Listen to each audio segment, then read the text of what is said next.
दोस्तों स्टडी 91 के YouTube channel में आप सभी का बहुत बहुत स्वागत है। दोस्तों आज आप सभी के समक्ष मैं लेकर हाजिर हूं मॉडर्न हिस्ट्री की क्लास में अगले लेक्चर को लेकर के, जिसमें आज हम चर्चा करेंगे दोस्तों मुख्यतः बंगाल विभाजन के बारे में, जो कि हुआ था 1905 में, और साथ ही साथ पढ़ा जाएगा दोस्तों स्वदेशी आंदोलन से संबंधित सवाल, ठीक है, जो कि हुआ था 1906 में। जी हाँ दोस्तों, तो 5 और 6 इन चीज़ों को पढ़ा जाएगा। और याद रखिए, कई बच्चों को लग रहा होगा सर बहुत आसान सवाल इस टॉपिक से आएंगे और ये छोटे से टॉपिक में आप क्या पढ़ाने वाले हैं, ठीक है। कुछ क्वेश्चन मैं आप सभी के समक्ष दे रहा हूं। जैसे सवाल आता है कि बंगाल विभाजन की योजना की घोषणा सबसे पहले किसने की थी। बच्चा जानता है कि शायद लॉर्ड कर्जन ने की होगी, लेकिन ऐसा नहीं है, ठीक है। यह घोषणा लॉर्ड कर्जन ने बिल्कुल नहीं किया था। लॉर्ड कर्जन उस समय वायसराय जरूर था, जिस समय बंगाल विभाजन किया गया उस समय वायसराय जरूर था, लेकिन इसकी घोषणा कर्जन ने नहीं किया था। तो दोस्तों आखिर किसने किया था, यह सवाल अगर आए तो क्या जवाब होगा आपका। या फिर दूसरा सवाल, बंगाल विभाजन को किस तिथि से आधिकारिक रूप से लागू किया गया। देखिए, बंगाल विभाजन की घोषणा कभी और हुई थी,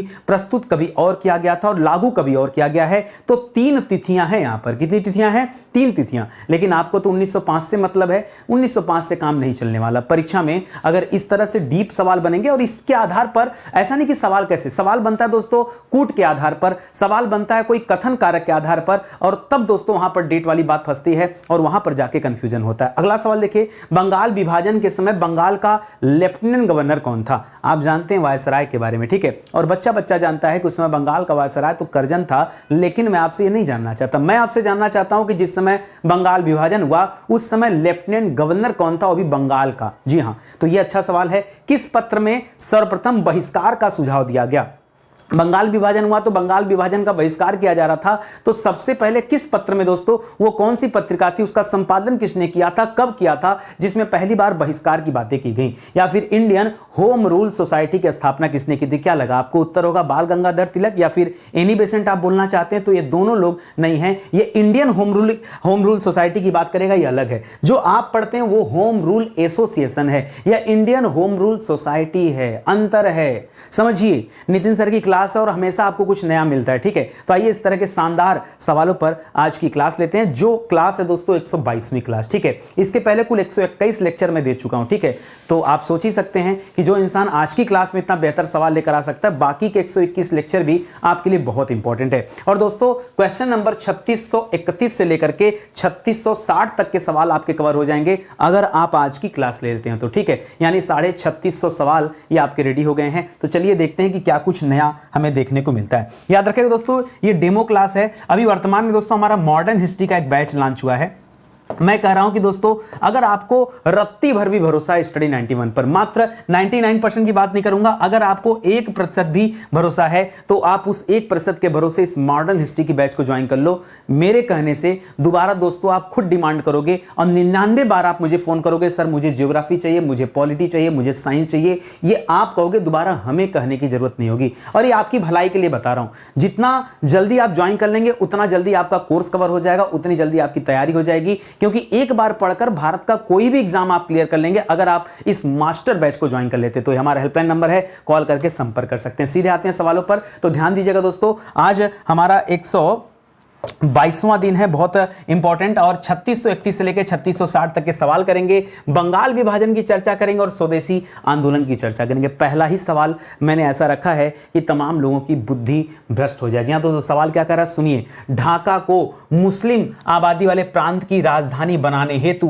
कब और किस प्रांत का विभाजन किया गया। जी हाँ दोस्तों, जो ढाका वाला बेल्ट था, जो अभी बांग्लादेश की राजधानी है, ऐसा नहीं कि वो आज मुस्लिम बाहुल्य है, वो शुरुआत से दोस्तों मुस्लिम बाहुल्य प्रांत रहा है। ऐसे में उसको राजधानी बनाने हेतु कब और किस प्रांत का विभाजन किया गया। तो आपको पता होगा दोस्तों 1905 ईस्वी में यह विभाजन हुआ था, ठीक है, जिसे हम क्या कहते हैं, बंगाल विभाजन कहते हैं, ठीक है, जिसे हम क्या नाम देते हैं, बंगाल विभाजन नाम देते हैं। अभी तो आसान सवाल। इस पहले स्लाइड का अगला क्वेश्चन जरा देखिए, दिमाग डिस्टर्ब करने वाला। लिख रहा है सबसे पहले बंगाल विभाजन की योजना की घोषणा। यहां दोस्तों किसकी घोषणा, ये बंगाल विभाजन के योजना की घोषणा ब्रिटिश संसद में दोस्तों ये कब की गई थी, सबसे पहले कब किया गया था, कब इस बंगाल विभाजन की बात की गई थी दोस्तों। तो याद रखिएगा, बंगाल विभाजन की बात 1905 में ही दोस्तों 1903 में ही कर दी गई थी। आपसे क्या जानना चाह रहा है, आपसे केवल और केवल इतना पूछ रहा है सवाल कि बताइए ब्रिटिश संसद में इस बंगाल विभाजन की चर्चा कब किया गया था। तो 1903 भी याद रखिए, साथ ही साथ दोस्तों 3 से आप 3 दिसंबर भी याद रखें, ठीक है। तो याद रखेंगे दोस्तों 1903 में 3 दिसंबर को ही दोस्तों यह चर्चा किया गया था। पहली बार ब्रिटिश संसद में चर्चा हुआ था, खाली चर्चा हुआ था, पास करने की कोई बात यहां पर नहीं है। अगला सवाल लिख रहा है बंगाल विभाजन की योजना की घोषणा यह सबसे पहले दोस्तों किसने किया था? जी हां दोस्तों, योजना की घोषणा दोस्तों सबसे पहले किसने किया था? तो इनका नाम है दोस्तों गृह सचिव, उस समय थे, उनका नाम है रीजले। क्या नाम है दोस्तों? गृह सचिव रीजले ने दोस्तों सबसे पहले घोषणा किया था। अब बताइए, जो बच्चा रीजले के बारे में जानेगा वही तो जवाब देगा, नहीं तो बाकी बच्चे क्या है, लॉर्ड कर्जन के पीछे पड़े हैं, लॉर्ड कर्जन के पीछे पड़े। भाई कर्जन ने सब कुछ थोड़े किया, याद रखेगा यह घोषणा सबसे पहले किसने किया है? तो गृह सचिव रीजले ने किया है। आप कहोगे सर और विस्तार से कैसे पढ़ेंगे? अरे तभी कह रहा हूं क्या ये मॉडर्न हिस्ट्री का बैच ज्वाइन करते हैं, ये डेमो क्लास है, यहां हम चैप्टर का निचोड़ दे सकते हैं आपको, ठीक है। लेकिन अगर आप चाहते हैं चैप्टर को विस्तार से पढ़ना, ये दोस्तों मैं इसलिए दे रहा हूं कि आप अपने नोट्स ओपन करिए। आपने किसी कोचिंग में सेवा ली है, ठीक है, या दी है, कुछ भी किया है, तो वहां दोस्तों आपको पढ़ाया गया होगा इन चीजों के बारे में। नहीं पढ़ाया गया है तो अभी लड़ाई झगड़ा मत करिए, पहले आप अपना नोट्स बनाइए और इन तथ्यों को अपने नोट्स में लिख लीजिए कि कम से कम आगे के लिए तैयार हो जाइए, है कि नहीं। चलिए अगला सवाल देखिए, लिख रहा है किस तिथि को बंगाल विभाजन की घोषणा की गई? दोस्तों अभी दोस्तों सबसे पहले आया बात है कि ब्रिटिश संसद में दोस्तों इसकी घोषणा कब हुई है, ब्रिटिश संसद में इसको कब रखा गया था? तो हमने पढ़ा दोस्तों कि 3 दिसंबर 1903 को रखा गया था। ये तो एक सवाल हो गया। अभी जो पूछ रहा दोस्तों कि किस तिथि को बंगाल विभाजन की घोषणा हुई है, तो सिर्फ घोषणा हुआ है, ये लागू नहीं हुआ था दोस्तों। और ये घोषणा हुआ है कब? याद रखेगा 20 जुलाई को घोषणा हुआ है। जी हां दोस्तों, 20 जुलाई 1905 ईस्वी में दोस्तों ये बंगाल विभाजन की घोषणा की गई है। उसके बाद तो भयानक बवाल शुरू हो गया। अच्छा, कर्जन ने दोस्तों क्या सफाई पेश किया, क्या कारण दिया कि किस वजह से हम बंगाल विभाजन कर रहे हैं? तो उसका कहना था कि प्रशासनिक असुविधा हो रही है। क्या हो रही है दोस्तों? प्रशासनिक असुविधा की वजह से बंगाल विभाजन करना पड़ा, क्योंकि बंगाल बहुत बड़ा है, इस तरह से उस पर शासन करना मुश्किल हो रहा है, इसलिए बंगाल विभाजन किया जा रहा है। ऐसा कहना था किसका? ये कर्जन का कहना था। किसका कहना था? कर्जन का। लिख रहा बंगाल विभाजन को किस तिथि से आधिकारिक रूप से, जी हां दोस्तों, ऑफिशियली इसको क्या कर दिया गया? लागू कर दिया गया। वो वाली तिथि कौन थी? तो याद रखिएगा दोस्तों, इसको 16 अक्टूबर को लागू किया गया था। कब लागू किया गया था? 16 अक्टूबर 1905 को इसे लागू किया गया था। जी हां दोस्तों, 16 अक्टूबर 1905 को। और जिस दिन जो है इसको लागू किया गया, उस दिन कौन से दिवस के रूप में उसे मनाया गया? तो ब्लैक डे के रूप में दोस्तों उसे मनाया गया है। काले दिवस के रूप में दोस्तों बंगाल के रहने वाले लोग जो है इसे मनाए थे, ठीक है। और किसने लागू किया? तो लागू करते समय दोस्तों लॉर्ड कर्जन था, ठीक है। तो ये भी याद रखेंगे। चलिए आगे बढ़ते हैं, अगला सवाल पढ़िए क्या लिख रहा है। अगला सवाल देता है कि बंगाल विभाजन के पीछे लॉर्ड कर्जन का मूल उद्देश्य दोस्तों क्या था? तो याद रखेगा इसका मूल उद्देश्य था हिंदू मुस्लिम एकता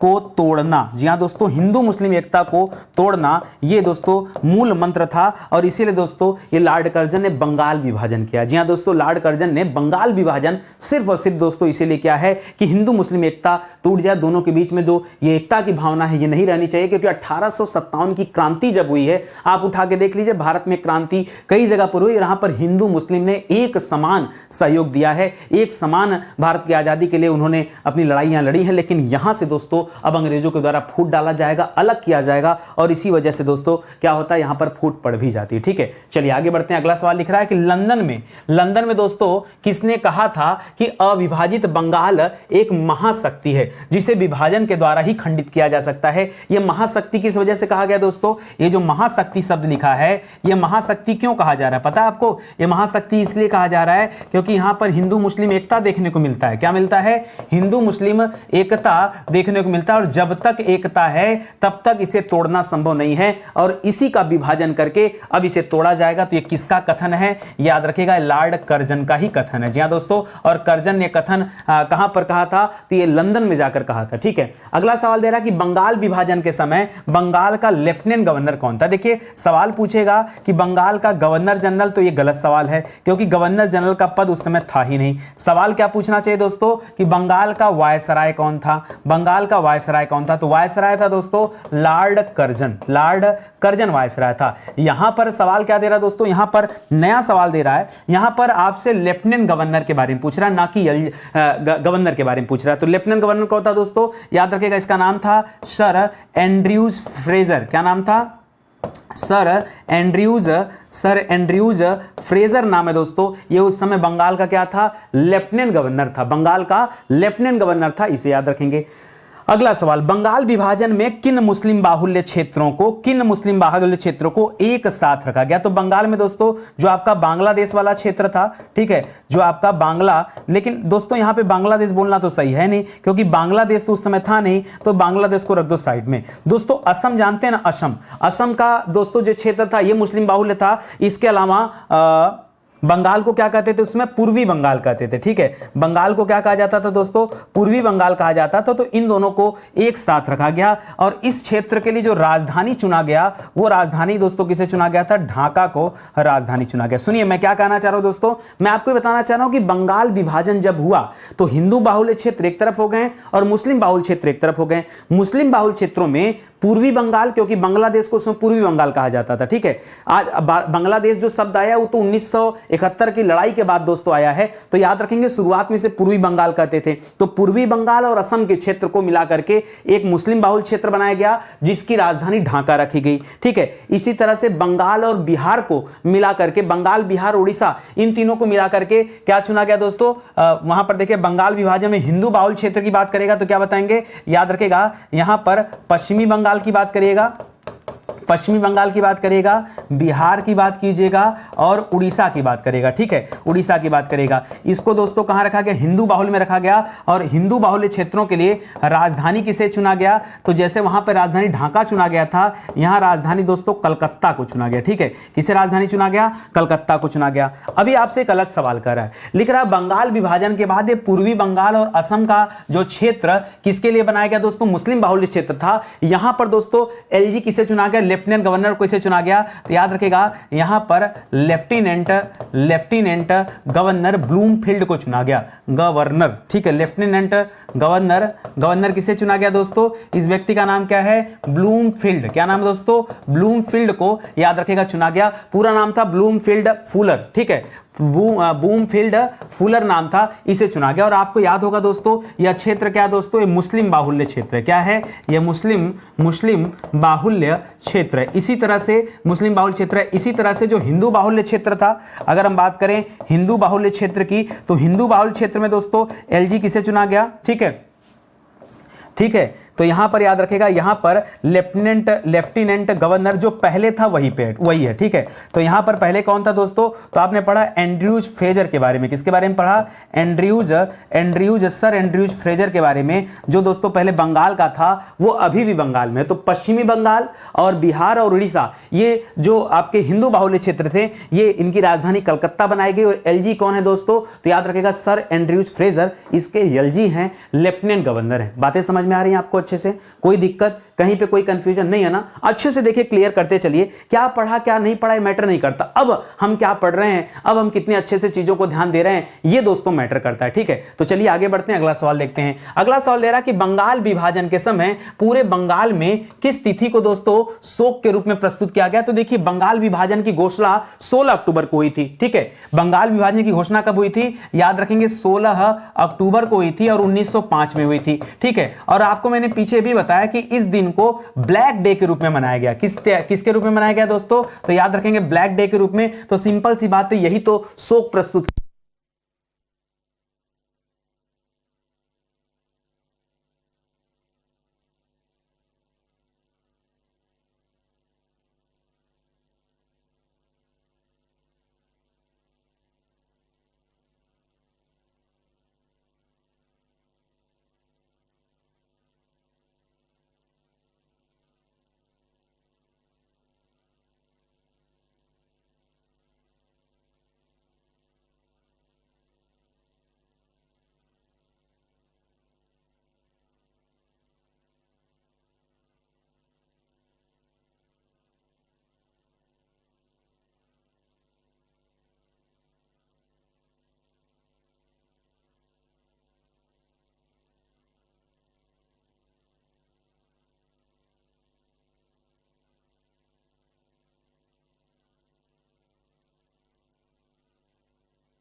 दोस्तों आवाज चला गया था माइक से, ठीक है, इसके वजह से मैंने यहां पर बंद करना पड़ा मुझे। तो ध्यान दीजिएगा, हम यहां पे चर्चा कर रहे थे कि किसके आह्वान पर बंगाल विभाजन के दिन को राखी दिवस के रूप में मनाया गया दोस्तों। तो राखी दिवस के रूप में कब मनाया गया, किसके आह्वान पर? तो याद रखिए, पहली बात, बंगाल विभाजन की घोषणा कब हुई थी, कब लोग जो है ब्लैक डे के रूप में मना रहे थे? तो आपको याद होगा दोस्तों, अक्टूबर 16 1905 ईस्वी को, ठीक है, 1905 ईस्वी को। और याद रखिएगा इसी दिन को राखी दिवस के रूप में मनाया गया। अच्छा, एक बात और आता है कि भाई राखी की बात की जाए तो राखी तो ये बहनें अपने भाइयों को बांधती हैं कलाइयों पर, ठीक है। फिर यहां पर राखी दिवस का क्या मतलब था? तो जिस तरह से बहनें भाई की कलाई पर बांधती हैं और भाई इसके बदले में उसकी रक्षा का वचन देता, उसी तरह से हिंदू मुस्लिम एकता को प्रदर्शित करने के लिए इसे राखी दिवस के रूप में मनाया गया था। किसके लिए दोस्तों? तो याद रखेंगे, हिंदू मुस्लिम एकता प्रदर्शित करने के लिए। जी हां दोस्तों, हिंदू मुस्लिम एकता प्रदर्शित करने के लिए इसे राखी दिवस के रूप में मनाया गया। और दोस्तों किसके कहने पर मनाया गया? तो याद रखेगा, रविंद्रनाथ टैगोर जी। जी हां दोस्तों,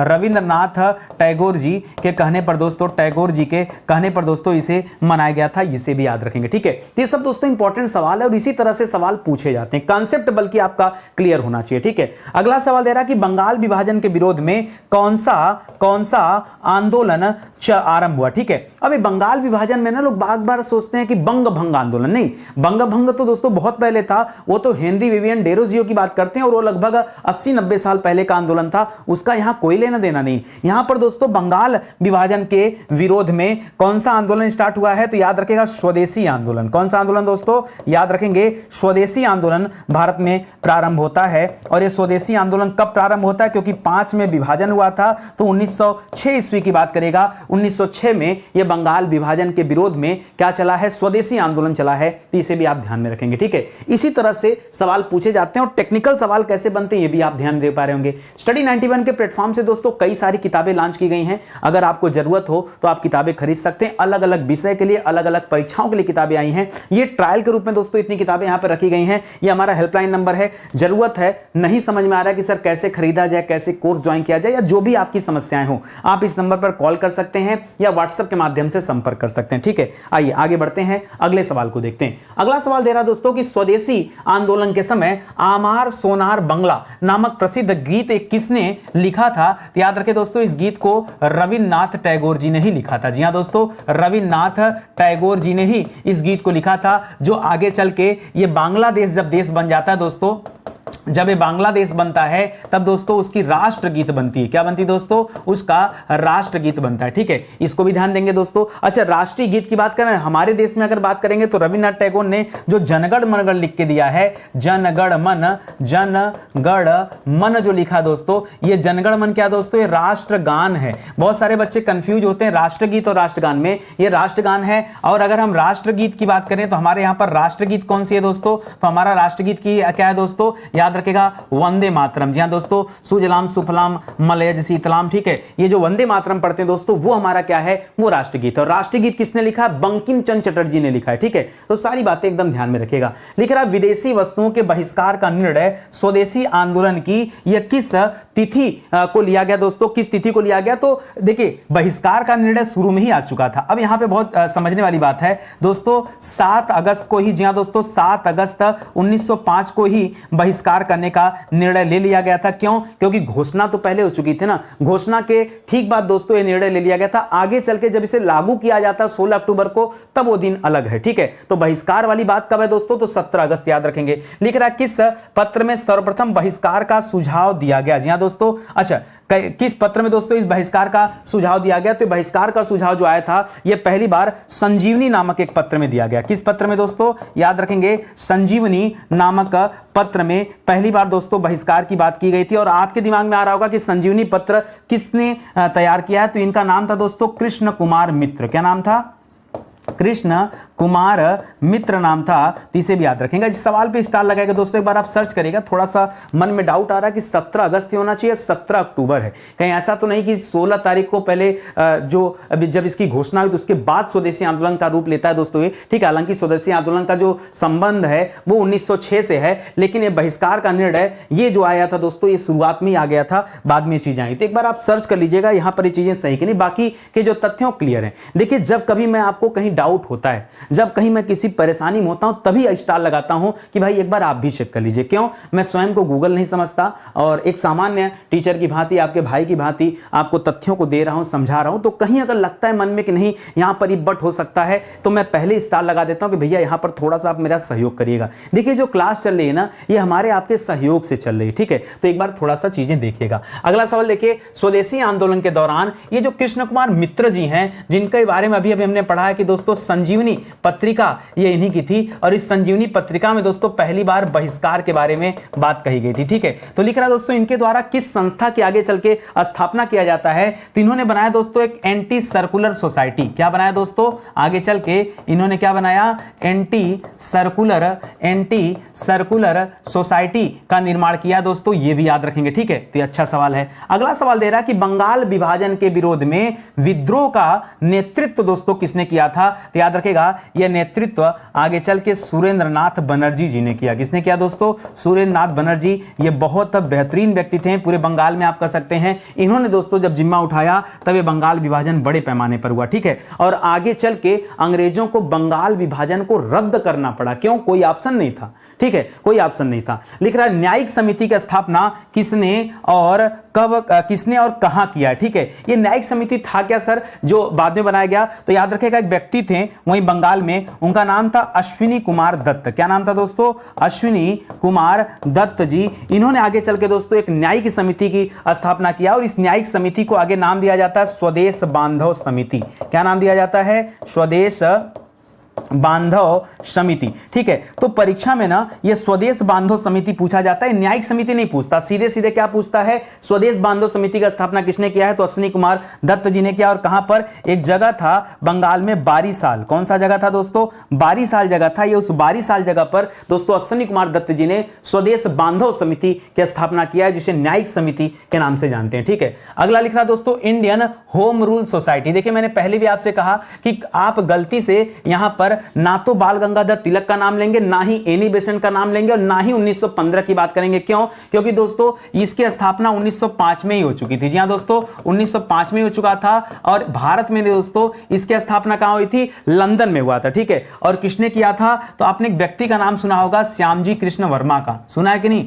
श्यामजी कृष्ण वर्मा का नाम सुना होगा, जिनका संबंध किससे दोस्तों? तो इन्होंने क्या बनाया था? लंदन में इंडिया हाउस बनाया था। क्या बनाया था? लंदन में इंडिया हाउस बनाया था। जो भी भारत से क्रांतिकारी जाते थे लंदन, वो इसी इंडिया हाउस में जाकर रुकते थे। ये वही वाले क्या है दोस्तों? श्यामजी कृष्ण वर्मा है, जिन्होंने, श्यामजी कृष्ण वर्मा कर लीजिएगा, पूरा नाम है श्यामजी कृष्ण वर्मा। इन्होंने इंडियन होम रूल सोसाइटी का निर्माण किया। और ये कब बना दोस्तों? तो 1905 में लंदन में बनाया गया, ठीक है। जो सवाल स्टडी 91 आपको ढूंढ के दे रहा है ना, आप बहुत सर्च करेंगे तब जाकर यहां तक पहुंच पाएंगे। और मुझे नहीं लगता कि सर्च करने की कोई आवश्यकता भी होगी आपको, जब बैठे बिठाए मिल रहा है तो दिक्कत क्या है। 1905 में भारतीय राष्ट्रीय कांग्रेस के अधिवेशन की अध्यक्षता दोस्तों किसने किया था? तो 1905 में जो अधिवेशन हुआ था, ये कहां पर हुआ था दोस्तों? ये बनारस में हुआ था। कहां पर हुआ था? बनारस में हुआ था। और इसकी अध्यक्षता किसने किया था? गोपाल कृष्ण गोखले जी ने। गोपाल कृष्ण गोखले जी ने इसकी अध्यक्षता किया है। एक चीज और याद रखिएगा, इसके अलावा ये गोपाल कृष्ण गोखले जी ने इसी समय बनाया था सर्वेंट ऑफ इंडिया सोसाइटी। क्या बनाया था? सर्वेंट ऑफ इंडिया सोसाइटी की स्थापना किया था। ये सर्वेंट ऑफ इंडिया सोसाइटी करती क्या थी? तो याद रखेगा जो लोग भी इसके सदस्य होते थे उनके परिवार को 100 रुपया महीना दिया जाता था, और वो आजीवन देश सेवा का प्रण लेते थे। तो मैंने आपको बताया था दोस्तों, इसे भी याद रखेगा। ये गोपाल कृष्ण गोखले जी महात्मा गांधी जी के राजनीतिक गुरु कहे जाते हैं, इस सवाल को भी याद रखेगा। 1906 में जो कांग्रेस अधिवेशन हुआ था उसका क्या हालचाल है? तो 1906 ईस्वी में कांग्रेस अधिवेशन कहां हुआ था दोस्तों? कलकत्ता में हुआ था। और इसकी अध्यक्षता किसने किया था भैया? तो दादा भाई नौरोजी ने किया था। जी हां दोस्तों, दादा भाई नौरोजी ने किया था। और यही पहली बात दोस्तों स्वराज शब्द सुनने को मिलता है। जी हां दोस्तों, स्वराज शब्द ये यहीं पर आता है सामने, ये भी याद रखेगा। दादा भाई नौरोजी ने कुल 3 बार कांग्रेस अधिवेशन की अध्यक्षता किया है। एक 1886 में, दूसरा 1893 में, और तीसरा 1906 में। 3 बार दोस्तों अध्यक्षता किए हैं। तो सर्वाधिक अध्यक्षता इन्होंने किया है। हालांकि इसके बाद अबुल कलाम आजाद जी करते हैं, तो वो 1940 से लेकर 45 तक कंटिन्यू करते हैं, ठीक है। आगे बढ़ते हैं दोस्तों। लिख रहा अगला सवाल, सुनिएगा ध्यान से। ठीक है। लिख रहा है कि स्वदेशी आंदोलन का शीर्ष गीत ये क्या था। जी हाँ दोस्तों, स्वदेशी आंदोलन के लिए जो शीर्ष गीत था वो क्या था। तो बच्चे जो नहीं जानते हैं वो उल्टा सीधा जवाब देंगे, लेकिन आप याद रखेगा यहां पर दोस्तों वंदे मातरम, वंदे मातरम को ही दोस्तों शीर्ष गीत रखा गया था। और वंदे मातरम किसने लिखा है, तो याद रखेंगे बंकिम चंद्र चटर्जी जी ने। किसने लिखा है दोस्तों, तो बंकिम चंद्र चटर्जी जी ने लिखा है दोस्तों, याद रखेंगे ये उन्हीं का है, याद रखेंगे। और पहली बार दोस्तों इसे कब गाया गया था, तो 1896 के कलकत्ता अधिवेशन में दोस्तों सबसे पहले इसे गाया गया था। उस समय इस अधिवेशन के अध्यक्ष था रहीमतुल्लाह सयानी जी ने किया था। किसने किया था, रहीमतुल्लाह सयानी जी ने इसकी अध्यक्षता किया था। वहां पर पहली बार इसे गाया गया था, ठीक है। और ये भारत का क्या है दोस्तों, ये भारत का राष्ट्रीय गीत भी है। क्या दोस्तों, आगे चल के इसे भारत का राष्ट्रीय गीत भी बनाया जाता है, ये भी याद रखेंगे। अगला सवाल दे रहा है कि भारतीय राष्ट्रीय आंदोलन की 1907 से लेकर 17 ईस्वी तक की अवधि क्या कहलाती है। तो याद रखिएगा, ये देखिए इसके पहले की जो अवधि थी ये उदारवादी काल होता है, लेकिन यहां पर दोस्तों ये गरम दल के नाम से जाना जाता है, ठीक है। या गरम दल दोस्तों इस समय ज्यादा एक्टिव था। और इस समय आप पढ़ते हैं लाल, बाल, पाल और घोष के बारे में। लाल, बाल, पाल और घोष, ये चार ऐसे लोग हैं दोस्तों। लाल मतलब लाला लाजपत राय, बाल मतलब बाल गंगाधर तिलक, पाल मतलब बिपिन चंद्र पाल और घोष मतलब अरविंदो घोष। ये चार ऐसे लोग हैं जो गरम दल के प्रमुख नेता हैं और इन लोगों का दोस्तों बोलबाला रहता है इस टाइम पीरियड में। भारत में गरम दलीय आंदोलन का जनक दोस्तों किसे कहा जाता है, तो याद रखिएगा बाल गंगाधर तिलक जी जो है दोस्तों वो जनक कहे जाते हैं। जी हाँ दोस्तों, बाल गंगाधर तिलक को दोस्तों क्या माना जाता है, जनक कहा जाता है। इन्हीं को दोस्तों मराठा केसरी के नाम से भी जाना जाता है, ठीक है। मराठा केसरी भी कहा जाता है, मराठा केसरी भी इन्हें कहा जाता है, तो ये भी याद रखेंगे, ठीक है। अच्छा सवाल है ना, ये सब ध्यान में रखिएगा, ठीक है। अच्छा, बाल गंगाधर तिलक जी की मृत्यु हो जाती है जिस दिन असहयोग आंदोलन शुरू होता है। महात्मा गांधी जी ने असहयोग आंदोलन की घोषणा किया 1 अगस्त 1920 को, और उसी दिन दोस्तों बाल गंगाधर तिलक जी की क्या हो जाती है, मृत्यु हो जाती है। अगला सवाल देखिए, बाल गंगाधर तिलक को किसने भारतीय असंतोष का जनक कहा है। जी हाँ दोस्तों, किसने कहा है, तो याद रखिएगा एक व्यक्ति है जिसका नाम है वेलेंटाइन सिरोल। क्या नाम है दोस्तों, वेलेंटाइन सिरोल नाम है दोस्तों। उसने किसे, बाल गंगाधर तिलक जी को क्या कहा, भारतीय असंतोष का जनक कहा, ठीक है। एक पुस्तक है दोस्तों जिसका नाम है अर्नेस्ट, ठीक है, इंडिया अर्नेस्ट। उस पुस्तक में दोस्तों इनको ये बात कहा गया है, तो उसको भी याद रखिएगा। उस पुस्तक का नाम है इंडियन अर्नेस्ट। क्या नाम है, इंडियन अर्नेस्ट जो पुस्तक है दोस्तों, अर्नेस्ट जो बुक है उसी में दोस्तों ये बातें की गई, ठीक है। तो इसको भी याद रखेंगे। अगला सवाल दे रहा है, निष्क्रिय विरोध का सिद्धांत किसने दिया है, बताइए। ये ऐसा सवाल है, एकदम टॉप का सवाल दोस्तों, और मैं कह रहा हूं कि बहुत सारे बच्चे इसको बताने में फेल होंगे। ये निष्क्रिय विरोध का सिद्धांत ये अरविंदो घोष का है। जी हाँ दोस्तों, अरविंदो घोष जो शुरुआत में क्या रहते हैं दोस्तों, गरम दल के नेता रहते हैं, लेकिन बाद में दोस्तों ये क्या बन जाते हैं, एक महान दार्शनिक के रूप में इनका नाम सामने आता है, ठीक है। महान दार्शनिक के रूप में इनका नाम सामने आता है। उन्होंने दोस्तों क्या दिया था, निष्क्रिय विरोध का सिद्धांत दिया था, ठीक है। और इनका एक कथन दोस्तों बड़ा फेमस है कि राजनीति स्वतंत्रता की प्राण वायु है। क्या इनका कथन है दोस्तों, राजनीति स्वतंत्रता की प्राण वायु है। ये कथन दोस्तों परीक्षा में पूछता है कि किसका है, तो क्या बताएंगे, ये अरविंदो घोष जी का कथन है। लिख रहा है किस वकील ने अलीपुर बम कांड में, जी हाँ दोस्तों एक बम कांड हुआ था उसमें अरविंदो घोष का बचाव किया था। तो याद रखिएगा यहां पर चितरंजन दास जी वकील थे दोस्तों, चितरंजन दास, जिन्हें हम क्या कहते हैं दोस्तों, जिन्हें हम देश बंधु के नाम से जानते हैं। देश बंधु चितरंजन दास या देश बंधु CR दास। इन्होंने दोस्तों 1923 ईस्वी में स्वराज पार्टी भी बनाया था। याद रखेंगे 1923 में किसकी स्थापना किया है, स्वराज पार्टी की स्थापना किया आगे चल के, ठीक है। स्वराज पार्टी बनाई है मोतीलाल नेहरू के साथ मिलकर के। ये वही वाले दोस्तों CR दास हैं जिन्होंने अलीपुर बम कांड में अरविंदो घोष का क्या किया था, बचाव किया था, ठीक है। तो ये सारे अच्छे अच्छे तथ्य हैं, इन तथ्यों पर ध्यान दीजिएगा और ऐसे ही सवाल आपसे आपकी परीक्षा में पूछे जाते हैं, ठीक है। तो मुझे लगता है कि तैयारी आपकी अच्छी होगी, चीजें अच्छे से आप समझ चुके होंगे। और दोस्तों बहुत सारे विषय ऐसे हैं जो पूरी तरह से पढ़ा दिए गए हैं, ये उनके हैंड रिटन नोट्स हैं। ये नोट्स अगर आप परचेज करते हैं तो इसका प्रिंट आउट खुद आपको कराना पड़ेगा, लेकिन हाथ से लिखे हुए नोट्स हैं। इसके अलावा जो किताबें हैं वो तो दोस्तों और भी बेस्ट हैं। एक बार किताबें आप ऑर्डर कर लीजिए, किताबों के माध्यम से और अच्छे से स्टडी हो पाएगी और पूरे भारत में किसी भी कोने से ऑर्डर करेंगे किताबें आप तक पहुंचेंगी, ठीक है। बेशक पहुंचेंगी, घबराइए मत। हाँ, किसी तरह की दुविधा हो रही, समस्या हो रही है, आप स्टडी 91 के प्लेटफॉर्म से नहीं ऑर्डर कर पा रहे हैं, तो फिर फ्लिपकार्ट है, अमेजन है, मीशो है, आप वहां से भी किताबें ऑर्डर कर सकते हैं, ठीक है। तो मुझे लगता है कि अगर आप चाहेंगे किताबों को तो जरूर किताबें मिल जाएंगी। हमारे पेड प्रोग्राम भी बहुत शानदार चल रहे हैं और मैं कहूंगा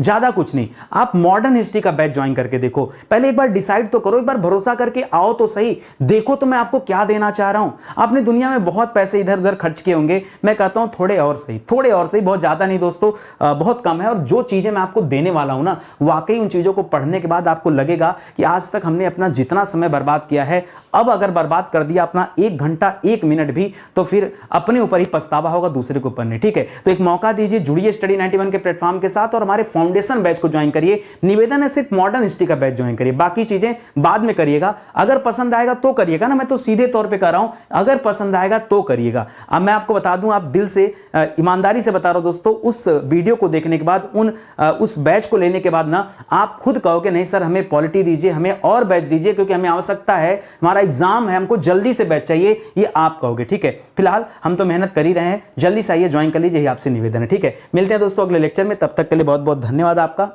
जय हिंद, जय Bharat, thank you so much.